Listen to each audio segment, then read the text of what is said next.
حضرت ابو ہریرہ سے روایت ہے کہ رسول اللہ صلی اللہ علیہ وسلم نے فرمایا یعقد الشیطان علی قافیۃ رأس احدکم اذا هو نام 3 عقد یضرب علی مکان کل عقدۃ علیک لیل طویل فرقد فإن استيقظ فذكر الله انحلت عقدۃ فإن تودع انحلت عقدۃ فإن صلى انحلت عقده فأصبح نشيطا طيب النفس وإلا أصبح خبيث النفس کسلان۔ صحیح البخاری۔ شیطان تم میں سے ہر ایک کی گردن پر جب وہ سو جاتا ہے 3 گرہیں لگا دیتا ہے، ہر ایک گرہ پر پھونک مارتا ہے کہ ابھی رات بڑی لمبی ہے، سوئے رہو۔ تو جب کوئی بیدار ہوتا ہے اور اللہ کا ذکر کرتا ہے تو ایک گرہ کھل جاتی، اور جب وضو کرتا ہے تو اس پر سے دوسری گرہ کھل جاتی، اور جب وہ نماز پڑھ لیتا ہے تو تیسری گرہ بھی کھل جاتی۔ پھر وہ صبح کو حشاش بشاش خوش مزاج اٹھتا ہے، ورنہ اس کی صبح نفس کی خباثت اور سستی کے ساتھ ہوتی۔ اس کیفیت کا آپ سب نے ایکسپیرینس کیا ہوگا کہ انسان جب رات کو سو رہا ہوتا ہے تو اس کو خیال آتا ہے کہ کہیں صبح تو نہیں ہوگی، پھر کہتے ہیں نہیں ابھی کافی وقت ہے، ابھی کافی وقت ہے، اور پھر اسی میں ہی تہجد بھی چلی جاتی ہے اور بعض اوقات فجر بھی لیٹ ہو جاتی۔ تو کرنا کیا چاہیے کہ جب آنکھ کھل جائے تو انسان اللہ کو یاد کرنے لگے۔ اس کا فائدہ یہ ہوگا کہ اس کے اوپر سے شیطان کا اثر دور ہوگا اور اس کو اٹھنا آسان ہو جائے گا۔ بعض کہتے ہیں نا کہ اٹھنا مشکل لگتا ہے، تو اٹھنے کی آسانی کے لیے ذکر ضروری ہے۔ حضرت حذیفہ رضی اللہ عنہ سے روایت ہے کہ رسول اللہ صلی اللہ علیہ وسلم جب جاگتے تو فرماتے الحمدللہ الذی احیانا بعدما اماتنا والیہ النشور، تمام تعریف اللہ کے لیے ہے جس نے ہمیں مرنے یعنی سونے کے بعد دوبارہ زندگی دی اور اسی کی طرف لوٹ کر جانا ہے۔ تو اس سے بھی کیا پتہ چلتا ہے کہ آپ جو صبح کے وقت ذکر فرماتے اس کے بھی مخصوص الفاظ تھے، اور پھر اس سے بھی پتہ چلتا ہے کہ سونا جو ہے وہ مرنے کی طرح ہے۔ بعدما اماتنا، یہاں نیند کے لیے موت کا لفظ استعمال ہوا، وَإِلَيْهِ النُّشُورُ، اور اسی کی طرف لوٹ کر جانا ہے، یعنی مرنے کے بعد جب جی اٹھیں گے تو اللہ کے حضور حاضر ہوں گے۔ تو ہماری روزانہ کی روٹین میں بھی کیا ہونا چاہیے کہ سونے کے بعد جب ہم جاگیں تو اللہ کے حضور حاضر ہو جائیں، اور کاموں کی طرف نہ جائیں بلکہ پہلے اللہ سے ملاقات یعنی نماز کے لیے اپنے آپ کو تیار کریں۔ موت کی جو کیفیت ہے یا موت کی جو حالت ہے وہ نیند سے صرف ظاہری صورت میں ہی نہیں مشابہ، کئی اعتبار سے اس میں شباہت ہے۔ نیند کے دوران ہماری کیفیت کیا ہوتی ہے، خواب کس قسم کے دیکھتے ہیں، نیند کی کیفیت کیا ہے، اس میں رات کے اندھیرے میں کیا بہت وحشت ہوتی ہے، بہت خوف آتا ہے، گھبراہٹ ہوتی ہے، نیند ٹھیک نہیں ہے، خواب پریشان کن ہے۔ کبھی کبھار تو سب کے ساتھ ہوتا ہے، لیکن کیا ایک ریگولر روٹین میں ایسا سب کچھ ہو رہا ہے؟ پھر یہ کہ اس میں ہمیں اطمینان اور سکون کس چیز سے حاصل ہوتا ہے؟ تو قبر میں انسان کی کیفیت ایسے ہی ہوگی جیسے بستر میں ہے، یعنی بستر بھی ایک قبر کی مشابہت رکھتا ہے۔ اور آپ نے اکثر دیکھا ہوگا کہ جب کوئی شخص سویا ہوا ہوتا ہے، سو رہا ہے اور اوپر سے رضائی اڑی ہوئی ہے، تو دور سے اگر آپ سوئے ہوئے لوگوں کو دیکھیں اور قبرستان کو دیکھیں تو کافی حد تک شباہت ظاہر میں بھی نظر آ رہی ہوتی، اور پھر اسی طرح اس کیفیت میں بھی اور اس سکون یا وحشت کی حالت میں بھی۔ اکیلے ہونے میں عام طور پہ ڈر تو لگتا ہی ہے انسان کو، لیکن لیٹنے کے بعد انسان کے فکر کیا ہوتے ہیں، ہم کیا ہوتے ہیں، خوف کیا ہوتے ہیں، سوچیں کیا ہوتی ہیں، بے چینی کس قسم کی ہے۔ تو جس طرح دن زندگی کی علامت ہے اور رات یا نیند موت کی علامت ہے یا موت سے قریب ہے، اسی طرح زندگی کے گزرنے کے بعد یعنی دن سارا ہمارا مشغول ہوتا ہے نا، تو بہت سی باتیں رات کو سوتے وقت یاد آ رہی ہوتی ہیں، یا سونے کے بیچ میں جو آنکھ کھلتی ہے، آدھی رات کو آنکھ کھل جاتی ہے یا کسی وقت بھی آنکھ کھل جاتی، تو اس وقت ہماری کیفیت کیا ہوتی؟ وہ ہمارے ضمیر کی آواز یا ہماری سوچ یا ایسے خیالات اس وقت ہمارے اوپر آتے ہیں کہ جن کے اوپر ہم عام طور پر دن میں توجہ نہیں کرتے، جو ہم اندر کی آواز دن میں نہیں سن پاتے، کیونکہ دن میں باہر کی آوازیں بہت ہوتی ہیں، اندر کی نہیں سنائی دیتی پھر انسان کو، اور انسان بہت سے کام اور بہت سے فیصلے اور بہت سے باتیں صرف پریشرز میں کر رہا ہوتا ہے، یا جیسے دیکھتا ہے اس سے متاثر ہو جاتا ہے، ویسی کیفیت اس کی ہوتی۔ لیکن جب انسان سو جاتا ہے اور سو کے جب بیچ میں اٹھتا ہے، جب ساری دنیا سو رہی ہوتی ہے، اس وقت انسان کو جو خیال آتا ہے اس کو خاص طور پر نوٹ کرنے کی ضرورت ہے.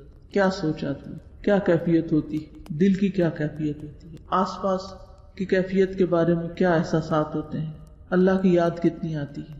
تو یہ سب ہمارے لیے کیا ہے، ایک لمحہ فکریہ ہے، اپنے محاسبے کا وقت ہے، اپنے جائزے کا وقت ہے، اپنے آپ کو دیکھنے کا وقت ہے. تو اس وقت خصوصاً اللہ کو یاد کریں. حضرت ابو ہریرہ سے روایت ہے کہ رسول اللہ صلی اللہ علیہ وسلم نے فرمایا، جب تم میں سے کوئی جاگے تو کہے الحمدللہ الذی عافانی فی جسدی ورد علی روحی وأذن لی بذکرہ. سنن الترمذی.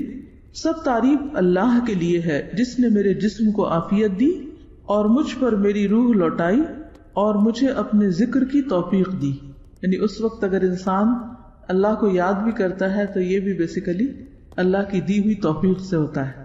جعفر بن زبیر بنی نجار کی ایک عورت سے روایت کرتے ہیں کہ میرا گھر مسجد کے آس پاس کے تمام گھروں سے اونچا تھا، اس لیے حضرت بلال اس پر چڑھ کر فجر کی اذان دیا کرتے تھے، اور اس غرض کے لیے وہ آخر شب میں میرے گھر کی چھت پر آ کر بیٹھ جاتے انتظار کے لیے، اور صبح صادق کا انتظار کرتے، کیونکہ وہاں سے دیکھنا بھی آسان ہوتا ہے نا صبح صادق.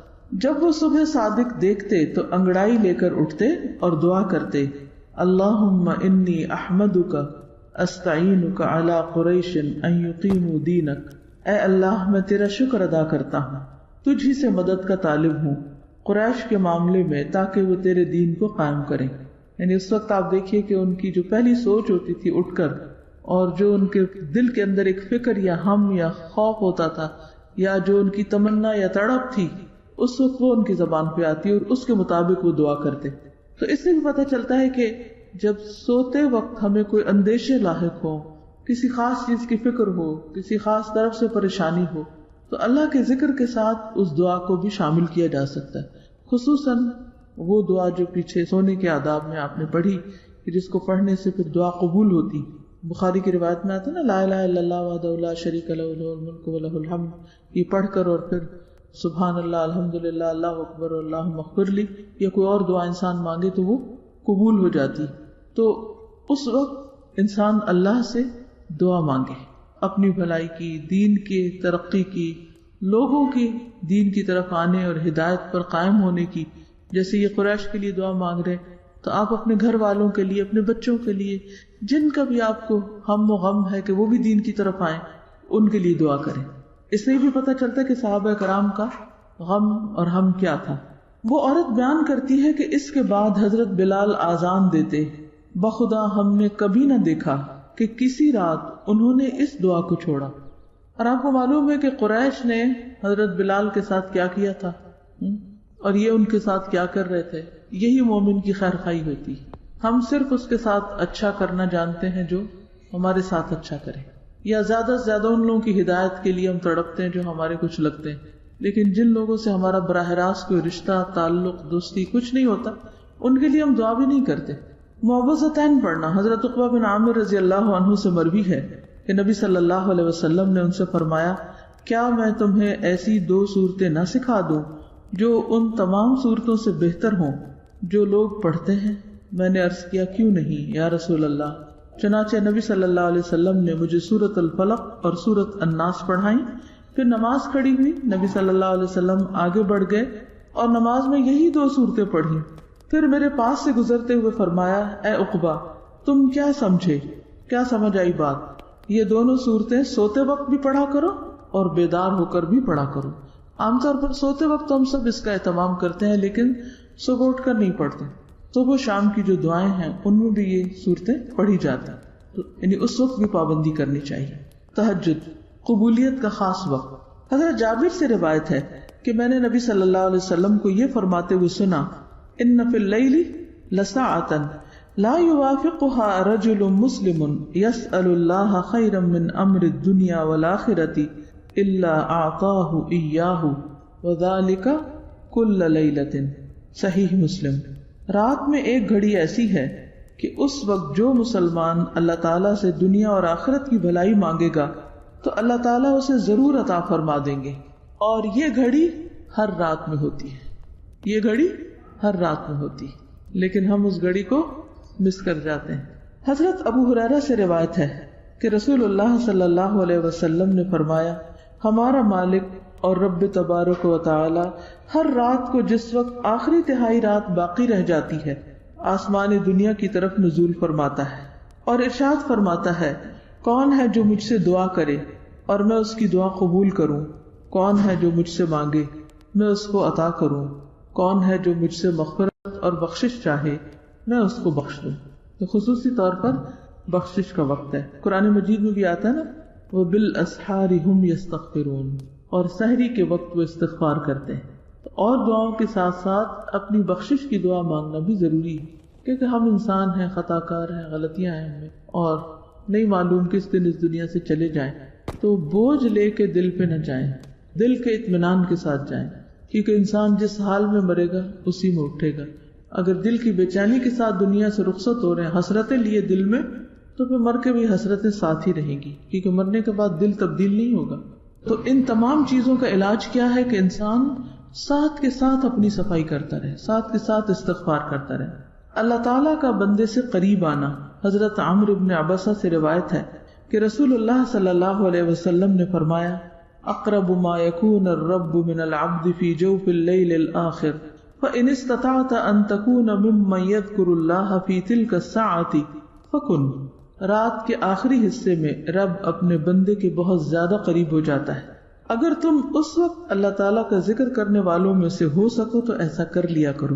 ٹھیک ہے کہ جب اللہ بندے کے قریب ہو، یعنی انسان اللہ تعالیٰ کے قرب کو محسوس بھی کرتا، اس وقت خصوصی طور پر اللہ کا ذکر کرنا چاہیے، دعائیں مانگنی چاہیے. وہ وقت ہے ہی اس کام کے لیے. بعض لوگ کسی جاب کی وجہ سے، بیماری کی وجہ سے، کسی سفر وغیرہ کی وجہ سے اگر کبھی اٹھ بھی جائیں آدھی رات کے بعد یا تہجد کے وقت جاگ بھی رہے ہوں، تو بھی ادھر ادھر کی باتیں، گپ شپ، ہنسی مذاق اور چیزیں چل رہی ہوتی ہیں، لیکن اس دن میں آنے والے اس موقع کو بھی استعمال نہیں کرتے، فائدہ نہیں اٹھاتے.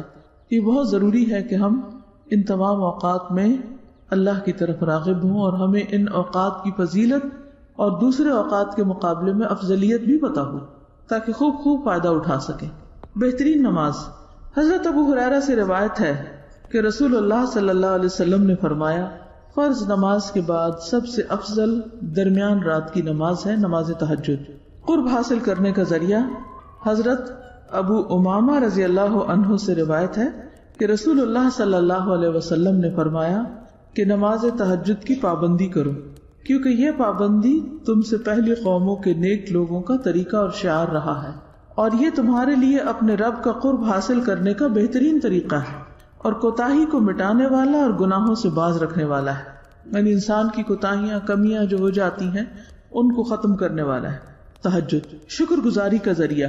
حضرت مغیرہ بن شعبہ سے روایت ہے کہ رسول اللہ صلی اللہ علیہ وسلم نے اس قدر طویل قیام فرمایا، یعنی رات کو اتنی طویل تہجد کی نماز پڑھی کہ آپ کے قدم مبارک سوج گئے. تو آپ سے عرض کیا گیا کہ آپ ایسا کیوں کرتے ہیں جبکہ آپ گناہوں سے پاک ہیں؟ آپ صلی اللہ علیہ وسلم نے ارشاد فرمایا، تو کیا میں اس احسان عظیم کا زیادہ شکر کرنے والا بندہ نہ بنوں؟ یعنی اللہ نے مجھ پر جو احسان کیا ہے کہ نبوت عطا کی، اپنی نعمت عطا کی، دین مکمل کیا، تو اس کے لیے میں شکر گزار نہ بنوں؟ اس کا مطلب یہ ہے کہ شکر گزاری کے لیے انسان کو مزید اپنی روٹین سے ہٹ کر زیادہ عبادت کرنی چاہیے، چاہے نماز کی شکل میں یا صدقہ خیرات یا روزہ رکھ کر یا کوئی بھی اچھا عمل یا عبادت کر کے. قبولیت دعا کا موقع. حضرت عبادہ بن صامت سے روایت ہے کہ رسول اللہ صلی اللہ علیہ وسلم نے فرمایا، جس کی رات کے وقت آنکھ کھل جائے اور وہ جاگنے پر یہ کلمات کہے، لا الہ الا اللہ وحدہ لا شریک لہ، لہ الملک ولہ الحمد وہو علی کل شیء قدیر، الحمد للہ وسبحان اللہ ولا الہ الا اللہ واللہ اکبر ولا حول ولا قوة الا باللہ. پھر کہے اللہم اغفر لی، یا کوئی دعا کرے تو دعا قبول ہوگی، اور اگر بستر سے اٹھ کر وضو کرے اور نماز پڑھے تو اس کی نماز مقبول ہوگی. صحیح بخاری کی روایت ہے یہ. یعنی اللہ کے سوا کوئی معبود نہیں، وہ اکیلا ہے، اس کا کوئی شریک نہیں، اسی کی بادشاہت ہے، اسی کے لیے تمام تعریف ہے، اور وہ ہر چیز پر قادر ہے. سب تعریفیں اللہ کے لیے ہیں اور اللہ تعالیٰ ہر عیب سے پاک ہے. اللہ کے سوا کوئی معبود برحق نہیں. اللہ بہت بڑا ہے اور اللہ کی توفیق کے بغیر گناہ چھوڑنے کی طاقت اور نیکی کرنے کی قوت نہیں ہے. اے اللہ مجھے بخش دے. پھر ہے ہاتھ دھونا. حضرت ابو ہریرہ سے روایت ہے کہ نبی اکرم صلی اللہ علیہ وسلم نے فرمایا اذا استيقظ احدكم من نومه فلا يغمس يده في الاناء حتى يغسلها ثلاثا فانه لا يدري اين باتت يده. صحیح مسلم. جب تم میں سے کوئی اپنی نیند سے بیدار ہو تو اپنے ہاتھ کو کسی برتن میں نہ ڈالے یہاں تک کہ اس کو 3 مرتبہ دھو لے، کیونکہ وہ نہیں جانتا کہ اس کے ہاتھ نے رات کہاں گزاری. سوتے وقت انسان غافل ہوتا ہے، تو اس لیے بہتر ہے کہ جب انسان اٹھے تو کسی اور برتن میں ہاتھ ڈالنے سے پہلے اپنے ہاتھ دھوئے. مسواک کرنا. حضرت حذیفہ فرماتے ہیں کان رسول اللہ صلی اللہ علیہ وسلم اذا قام لیتہجد یشوص فاہ بالسواک. رسول اللہ صلی اللہ علیہ وسلم جب تہجد کے لیے اٹھتے تو اپنے منہ میں مسواک کو دائیں بائیں ملتے تھے، اوپر نیچے نہیں، رائٹ اینڈ لیفٹ. آل عمران کی آخری 10 آیات پڑھنا. بیدار ہونے پر نیند کا غلبہ دور کرنے کے لیے آنکھیں ملیں اور سورۃ آل عمران کی آخری 10 آیات کی تلاوت کریں. حضرت عبداللہ بن عباس سے روایت ہے کہ انہوں نے ایک رات نبی صلی اللہ علیہ وسلم کی زوجہ اور اپنی خالہ حضرت میمونہ کے گھر میں رات گزاری. وہ فرماتے کہ میں تکیے کے عرض کی طرف لیٹ گیا اور رسول اللہ صلی اللہ علیہ وسلم اور آپ کی اہلیہ نے تکیہ کی لمبائی پر آرام فرمایا. رسول اللہ صلی اللہ علیہ وسلم سوتے رہے اور جب آدھی رات گزر گئی یا اس سے کچھ پہلے یا کچھ بعد آپ بیدار ہوئے اور اپنے ہاتھوں سے اپنی نیند کو دور کرنے کے لیے آنکھیں ملنے لگے. پھر آپ صلی اللہ علیہ وسلم نے سورۃ آل عمران کی آخری 10 آیتیں تلاوت فرمائیں. ان فی خلق السماوات والارض سے آخر تک. نماز تہجد. حضرت عائشہ سے روایت ہے کہ رسول اللہ صلی اللہ علیہ وسلم رات کی نماز میں قرات کبھی بلند آواز سے کرتے تھے اور کبھی آہستہ آواز سے. چینج کی ضرورت کیوں ہوتی ہے؟ کبھی بلند کبھی آہستہ. ہم جب ایک چیز کو لے لیتے ہیں تو بس اس کو ایک خاص ڈبے میں ڈال کے اتنا ہی رکھتے ہیں، آگے پیچھے نہیں کرتے. تو کیا ضرورت ہوتی ہے چینج کی؟ کیوں چینج کرنا چاہیے؟ عمل میں بہتری آتی. کسی بھی چیز کی جب روٹین ہوتی ہے نا، مثلاً اگر کھانے میں ایک ہی چیز روز کھا رہے ہیں، روٹین میں آسانی تو بہت ہوتی ہے، لیکن کبھی کبھی روٹین کو توڑنا بھی چاہیے، کیونکہ اس کے بعد پھر انسان دوبارہ اپنی روٹین میں آتا ہے تو بہت اچھی طرح کام کر لیتا ہے.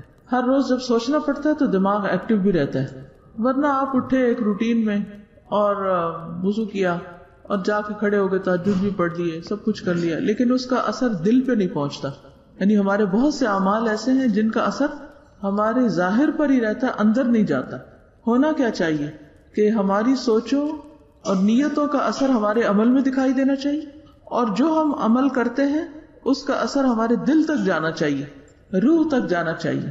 بہت دفعہ ہم عمل کر رہے ہوتے، کام کر رہے ہوتے، لیکن مشین بن کے روٹین میں اس کے اندر کوئی روح نہیں ہوتی، کوئی جان نہیں ہوتی، کوئی خوشی نہیں ہوتی. ایسا کیوں ہوتا ہے؟ ایک گیپ ہے نا، فاصلہ ہے. اگر سردی گرمی کا اثر ہمارے دل تک جاتا ہے تو اچھے کام کا اثر بھی دل تک جانا چاہیے. نیکی وہ ہے نا جسے کرنے کے بعد انسان کے دل کو خوشی حاصل ہوتی، اور گناہ وہ ہے جس پر تیرا دل کھٹکے، دل میں کھٹکا آ جائے، ٹھیک نہیں کیا، اچھا نہیں کیا، بس وہیں سے اپنے آپ کو پکڑ لیں. اثر گیا نا دل پر. اصل نیکی اور اصل گناہ یہی ہوتا ہے کہ جو دل پر اثر انداز ہوتا ہے. تو دل کی اصلاح کا انحصار کس پر ہے؟ اچھے عمل پر. اور اچھے عمل کی بنیاد کس پر؟ اچھی نیت پر. نیت، عمل، دل. دل میں ہی نیت ہوتی ہے، اور پھر دل اچھا ہو گیا، پھر اچھا عمل کیا، پھر آپ کی نیت اور اچھی ہوئی، پھر تو وہ ایک ایسا سرکل بنتا ہے کہ جس میں آپ کی مسلسل ترقی ہوتی جاتی. اگلی حدیث ہے. عاصم بن حمید فرماتے ہیں کہ میں نے حضرت عائشہ سے سوال کیا کہ رسول اللہ صلی اللہ علیہ وسلم اپنا قیام اللیل، تہجد کس چیز سے شروع فرمایا کرتے تھے؟ انہوں نے کہا تم نے مجھ سے وہ بات پوچھی ہے جو تم سے پہلے کسی نے نہیں پوچھی. آپ صلی اللہ علیہ وسلم جب نماز کے لیے کھڑے ہوتے تو کہتے اللہ اکبر 10 بار، الحمدللہ 10 بار، سبحان اللہ 10 بار، لا الہ الا اللہ 10 بار، استغفر اللہ 10 بار، اور پھر یہ دعا پڑھتے اللہم اغفر لی واہدنی وارزقنی وعافنی وَيَتَعَوَّذُ مِن ضِيقِ الْمُقَامِ يَوْمَ الْقِيَامَةِ، یعنی اللہم انی اعوذ بک من ضیق المقام یوم القیامہ، یعنی یہ دعا میں الفاظ اس طرح بھی ہونے چاہیے، اے اللہ مجھے بخش دے، مجھے ہدایت دے، مجھے رزق عطا فرما اور مجھے آرام اور راحت سے بہرور فرما۔ اور قیامت کے روز میدان حشر میں کھڑے ہونے کی تنگی سے پناہ مانگتے تھے کہ وہاں کھڑا ہو کے تنگ نہ ہو جاؤ، یہ تنگ جگہ پہ نہ کھڑا۔ اگر حضور صلی اللہ علیہ وسلم اپنے لیے دعا مانگتے تھے تو ہمیں نہیں مانگنی چاہیے، لیکن ہمیں تو پتہ ہی نہیں کہ یہ بھی دعا ہوتی۔ اللہم انی اعوذ بک من ضیق المقام یوم القیامہ۔ عبداللہ بن عباس کی روایت ہے کہ ایک رات وہ اللہ کے رسول صلی اللہ علیہ وسلم کے پاس سوئے تو دیکھا کہ آپ رات میں بیدار ہوئے، مسواک کرنے کے بعد وضو کیا۔ آپ نے آیت مبارکہ ان فی خلق السماوات والارض سورت کی آخری آیت تک تلاوت کی۔ اس کے بعد آپ نماز کے لیے کھڑے ہوئے اور 2 رکعتیں ادا کی جن میں قیام اور رکوع اور سجود کو لمبا کیا۔ پھر آپ صلی اللہ علیہ وسلم نماز سے فارغ ہو کر سو گئے یہاں تک کہ خراٹے لینے لگے۔ اسی طرح آپ نے 3 بار کیا اور 6 رکعت ادا کی۔ ہر مرتبہ آپ سو کر اٹھنے کے بعد مسواک کر کے وضو کرتے اور قرآن کی مذکورہ بالا آیات تلاوت کرتے۔ آخر میں آپ نے 3 رکعت وتر پڑھی۔ اس کے بعد بلال نے آپ کو فجر کی نماز کی اطلاع دی تو آپ نے نیند سے بیدار ہو کر بغیر وضو کیے نماز ادا کی، یعنی اس وقت آپ سوئے نہیں تھے کیونکہ سونے سے وضو نہیں رہتا۔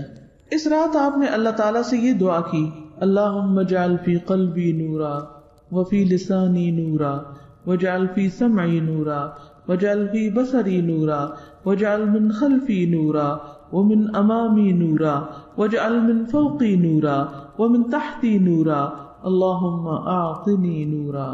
اے اللہ ڈال دے میرے دل میں نور، میری زبان میں نور اور میرے کان میں نور اور میری آنکھوں میں نور، اور بنا دے میرے پیچھے نور اور میرے آگے نور، اور بنا دے میرے اوپر نور اور میرے نیچے نور۔ اے اللہ مجھے نور عطا فرما۔ اس سے یہ پتہ چلتا ہے کہ مختلف دعائیں بھی پڑھنی چاہیے، کسی رات ایک دعا، دوسری رات دوسری دعا، تیسری۔ اور اس کے لیے آپ کیا کر سکتے ہیں کہ دعاؤں کو اچھے اچھے کاغذوں پر خود لکھ کر کہیں رکھ دیں گھر میں تاکہ آپ ان کو پھر پڑھ سکیں۔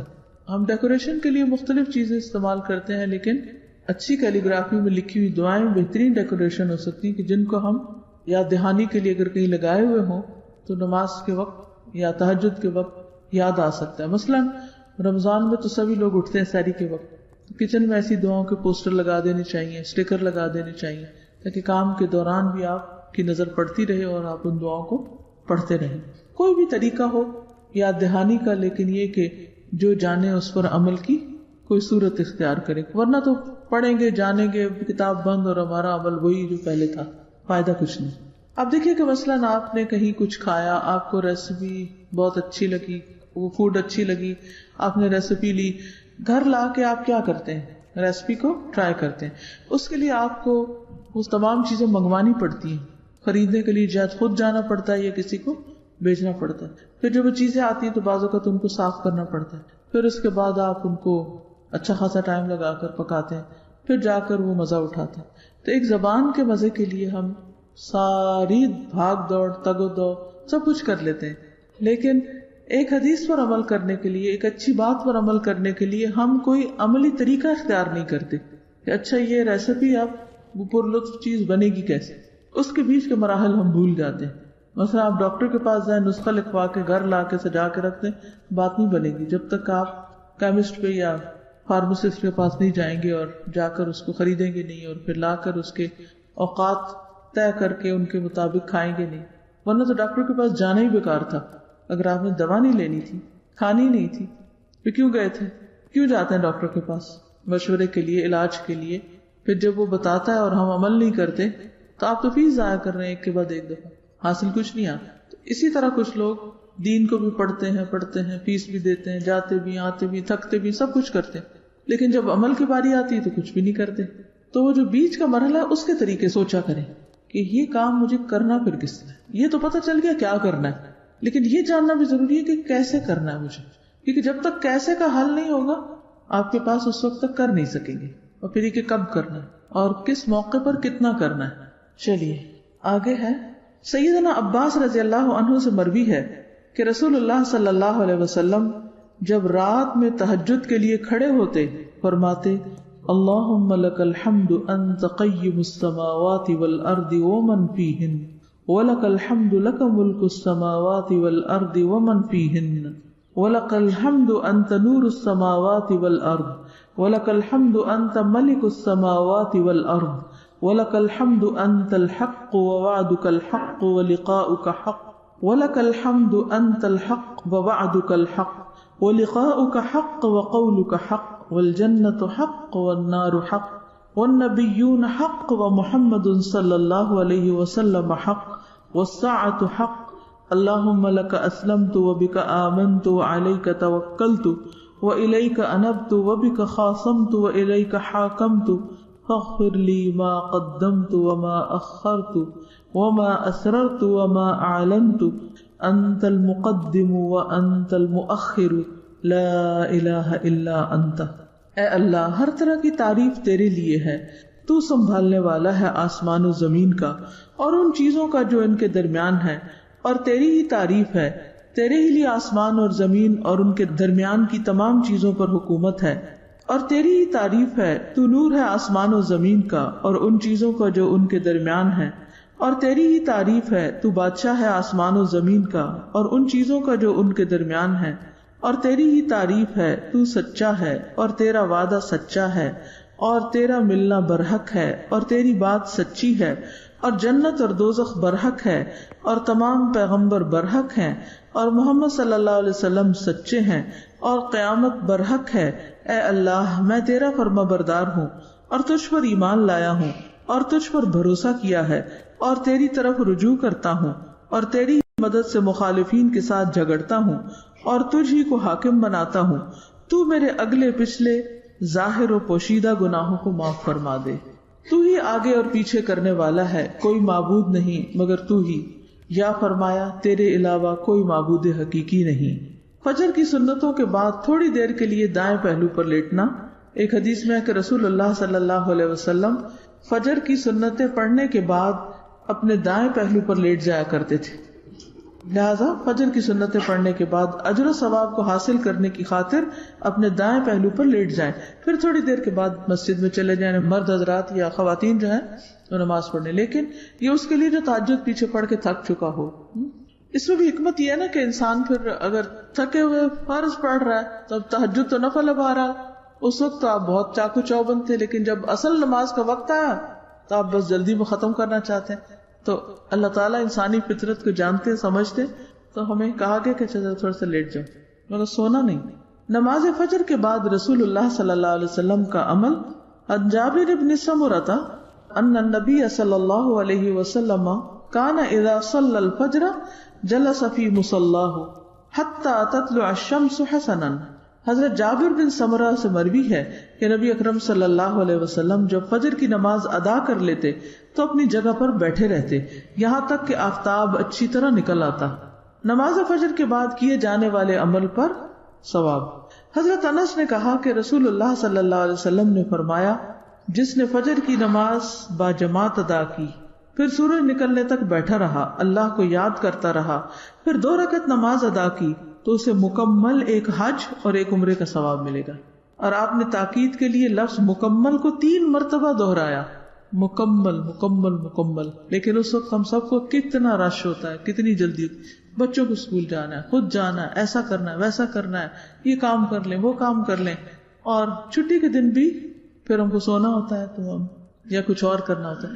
تو چلیے روزانہ نہ صحیح، ہفتے میں 1 دن کوئی رکھ لیں اس کام کے لیے، چلے اگر ہفتے میں 1 دن نہیں تو مہینے میں صحیح، اگر مہینے میں نہیں تو رمضان میں صحیح، یعنی کبھی تو زندگی میں کر ہی لیں، سال میں 1 دفعہ آج عمرہ کر لیں۔ قیلولہ کرنا۔ حضرت انس فرماتے ہیں، کننا نبکر بالجمعۃ ونقیل بعد الجمعۃ، ہم جمعہ جلدی پڑھ لیا کرتے تھے اور جمعہ کے بعد قیلولہ کرتے تھے، یعنی واپس آ کر آرام کرتے تھے۔ ایک ایک چیز کے اوپر نا الگ الگ ورک کریں، اچھا یہ کام کر لیا میں نے، پھر اگلے دن دوبارہ۔ آپ کو معلوم ہے کہ یہ جو ایک کتاب ہے نا آداب زندگی، اس میں بھی کئی آداب لکھے ہوئے ہیں، میں نے اس کتاب کو کئی بار پڑھا ہے۔ اور کس طرح پڑھتی تھی؟ میں صرف 1 پیج پڑھتی، سارا نہیں پڑھتی، 1 پیج پڑھتی تھی، پھر اگلے دن دوبارہ دیکھتی، اچھا یہ کر لیے، اس میں اگر دعا آتی تو میں اس کو یاد کرتی تھی، اچھا جب یاد نہیں ہوتی تھی تو میں لکھ کے کسی کاغذ پر، مثلاً واش روم کی دعا ہے تو اس وقت اسٹیکر وغیرہ نہیں ملتے تھے اتنے جب میں چھوٹی تھی، تو میں ہاتھ سے لکھ کے تو باہر کے دروازے کے اوپر لگا دیتی تھی، جتنے دن میں یاد ہوتی اس کے پاس ہٹا دیتی. مجھے اب بھی یاد ہے کہ میں نے صبح شام کی دعائیں، جہاں ہمارے گھر میں ایک باہر صحن میں ایک سنک لگا ہوا تھا، تو سنک کے ساتھ ایک دیوار تھی، اس دیوار پہ میں نے پینسل سے وہ دعائیں لکھ دی، اور جب تک وہ مجھے یاد نہیں وہ لکھی نہیں، جب یاد ہو گئی تو ان کو مٹا دیا.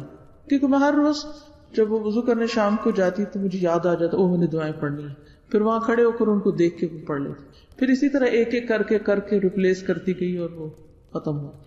تو ہر کام کے کرنے کا کہیں نہ کہیں یادداشت لکھیں، اچھا یہ کام کرنا ہے، وہ وہاں لکھ لیا. اور مثلاً یہ جو دعا ہے نا، رات کو آنکھ کھولے تو پڑھے تو دعا قبول ہوتی، اس کو میں نے ایک کاغذ کے اوپر اپنے ہاتھ سے لکھا اور ایک سٹینڈ کے اندر کھڑا کر کے وہ میں نے اپنے بیڈ سائڈ ٹیبل کے ساتھ رکھ لیا. اور وہ کئی دن، مطلب مہینہ ڈیڑھ وہ وہیں رہا. ہر روز میں دیکھتی ہوں کہ اوہ یہ پڑھنی ہے، ہر روز دیکھتی اچھا پڑھنی، حتیٰ کہ وہ یاد ہو گئی اور عادت میں آ گئی، اب وہ وہاں سے اٹھا دیا. تو یہ ہے کہ ہر عادت کے لیے آپ کو اپنے ساتھ ایک ورک کرنا پڑتا ہے، حتیٰ کہ وہ آپ کی روٹین بن جائے، پھر چھٹے نہ. جی نصف رات کے بعد پھر آپ پڑھیں. پچھلی رات کی نماز ہے. عشاء اور تہجد میں فرق یہی ہے کہ عشاء پہلی رات کی نماز ہے اور تہجد پچھلی رات کی نماز ہے. اگر آپ نہیں سوئے تو کتنا بعد میں پڑھتے ہیں؟ 12 بجے تک نہیں. عشاء کی نماز کے لیے جو بہترین وقت ہے وہ تاخیر سے پڑھنا ہے. نبی صلی اللہ علیہ وسلم نے صحابہ کو دیر سے بھی پڑھائی، لیکن آپ ڈرتے تھے کہ پھر لوگوں کے لیے بڑی تکلیف دہ چیز ہو جائے گی، تو اس لیے پھر تھوڑا ارلی پڑھا دیں. آپ کھانے کو تھوڑا سا اور ارلی کر لیں. یہ کہیں یہ لکھا تو نہیں کہ سنت کے لیے ضروری ہے کہ بیٹھ کے وضو کریں، کہیں بھی کھڑے بھی بیٹھے کوئی فرق نہیں اس میں. وہ تو وضو کے بعد پڑھی جاتی ہے دعا، درمیان میں تو کوئی دعا نہیں ہے، نہیں اس کے ساتھ کوئی اس کا لنک نہیں. جی پورا وضو مکمل کرنے کے بعد دعا پڑھی جاتی ہے، اور وہ وضو کر کے آپ باہر آ جائیے اور دعائیں پڑھ لیجیے. کوشش کریں تو شاید بہتری ہو جائے، دن کو سو جائیں. اب یہ باتیں بہت پہلے پتہ ہو جانی چاہیے تاکہ اس طرح کی چیزیں پھر عادت میں نہ آئیں.